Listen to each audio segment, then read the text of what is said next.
अब बेटा ये क्वेश्चन बायनोमियल का सवाल है। A denote the sum of the all coefficient in this expansion and B denote the sum of the all coefficient in this expansion. बेटा जब कभी भी सवाल आए सम ऑफ कोफिशिएंट, जब कभी भी सवाल आए सम ऑफ कोफिशिएंट, तो जितने भी वेरिएबल हो वेरिएबल की वैल्यू वहां पर वन डाल दिया करो। क्या डाल दिया करो? वन।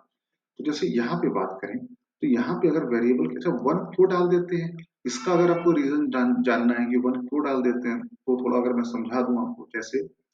मान लो यहाँ लिखा है ए प्लस बी का पावर एन लिखा है। मान लो मैं समझा रहा हूँ आपको एन सी जीरो, या जैसे टू ए प्लस बी लिखा है, ऐसे लिखा है तो n C zero to a की पावर एन, फिर n C one to a की power n minus one into b, n C two to a की power n minus two into b square से लेकर कहां तक एन सी एन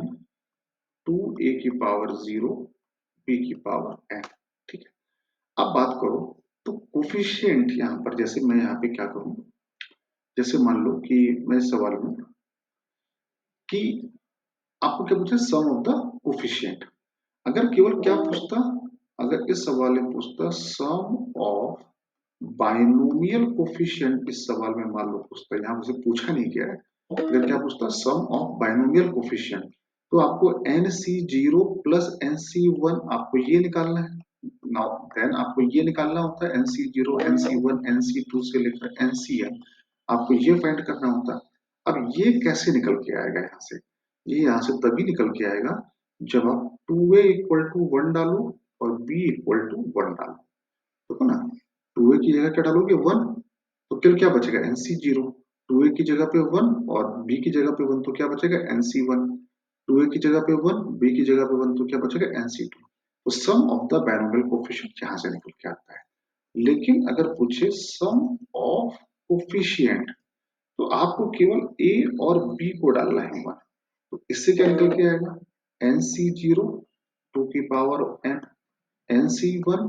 टू की power n minus one, आपके पास ये सारे सम निकल के आ जाएंगे और यही क्या है सम ऑफ द कोफिशिएंट।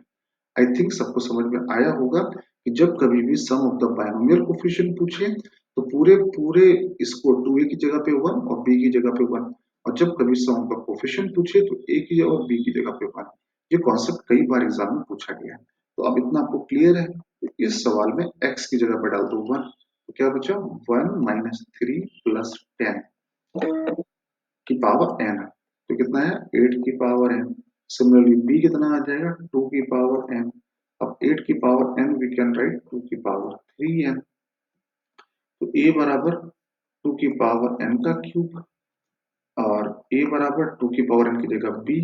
तो बी का क्यूब, तो ए बराबर आ गया बी क्यूब। तो सवाल बहुत आसान था, पेपर में हार्डली ये 20 सेकंड का सवाल है, लेकिन यहाँ पे समझाया मैंने क्यों कहाँ कैसे रखते हैं, सबको समझ में आ गया होगा।